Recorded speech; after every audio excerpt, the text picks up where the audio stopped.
শ্যামলাধাম উপরে ওটা শুকেছেন সবাই তো মনে করে ভালো পাইছে ওরা তো আমাদের এখানে নামতে বলতে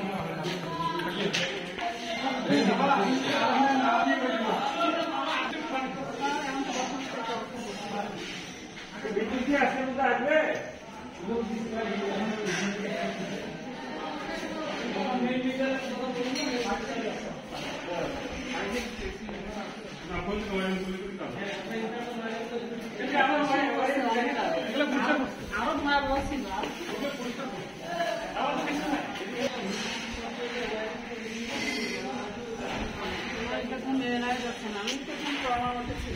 আপনি আসছেন না, আজকে আসলেন? না না আসছিলাম, আমি তো ভাইয়ের বাসায় ছিলাম।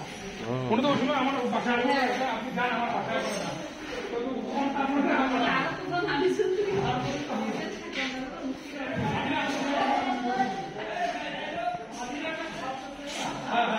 আপনার ভাবি